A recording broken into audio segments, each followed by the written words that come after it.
بسم الله الرحمن الرحيم. عن عائشة رضي الله تعالى عنها قالت قال رسول الله صلى الله عليه وسلم السواك مطهرة للفم مرضاة للرب. ام المؤمنین حضرت عائشہ صدیقہ رضی اللہ تعالی عنہا سے روایت ہے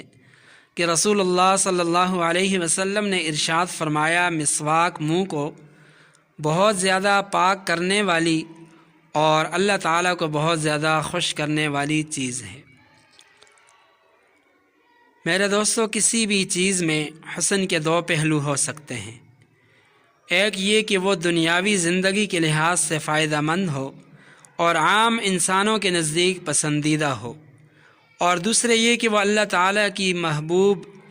اور اخروی اجر و ثواب کا ذریعہ ہو۔ تو رسول اللہ صلی اللہ علیہ وسلم نے اس حدیث میں بتلایا ہے کہ مسواک میں یہ دونوں چیزیں ہیں۔ اس سے منہ کی صفائی ہوتی ہے، گندے اور مضر مادے خارج ہو جاتے ہیں، منہ کی بدبو زائل ہو جاتی ہے۔ یہ اس کے نقد دنیاوی فوائد ہیں، اور دوسرا اخروی اجر و ثواب اور ابدی نفع اس کا یہ ہے کہ وہ اللہ تعالیٰ کی رضا حاصل ہونے کا بہت بڑا ذریعہ سبب ہے۔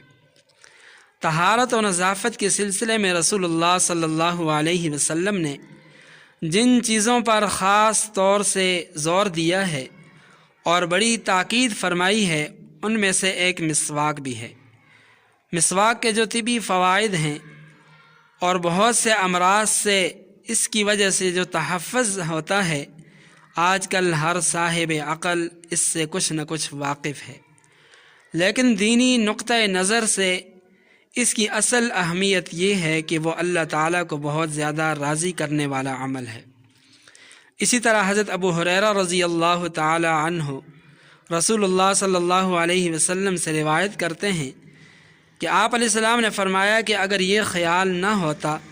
کہ میری امت پر بہت مشقت پڑ جائے گی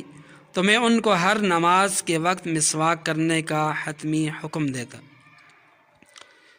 مطلب یہ ہے کہ اللہ تعالیٰ کی نگاہ میں مسواک کی محبوبیت اور اس کے عظیم الشان فوائد دیکھتے ہوئے میرا جی چاہتا ہے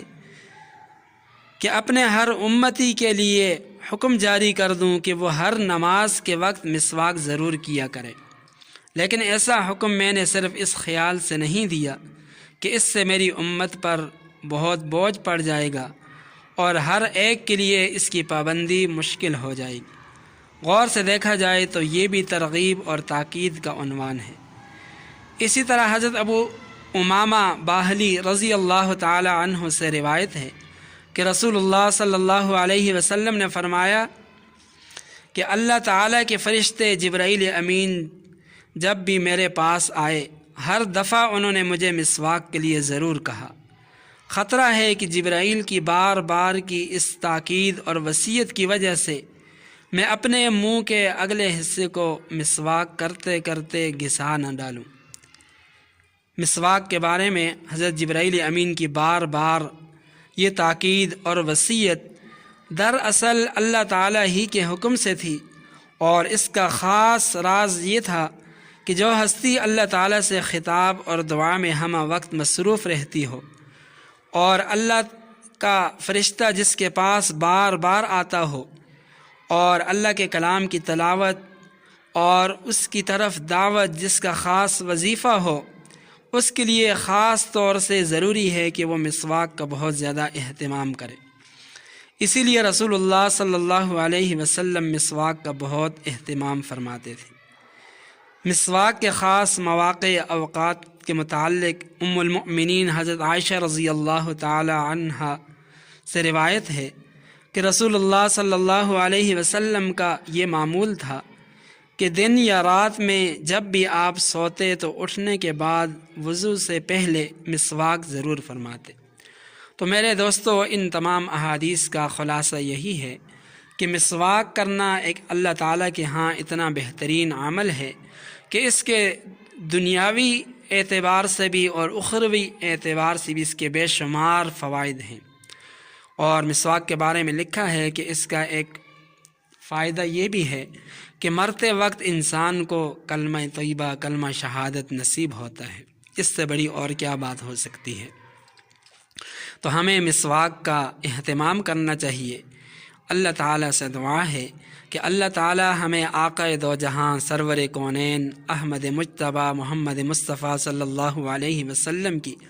اس پیاری سنت پر عمل پیرا ہونے کی توفیق عطا فرمائے۔ وآخر دعوانا ان الحمد للہ رب العالمین۔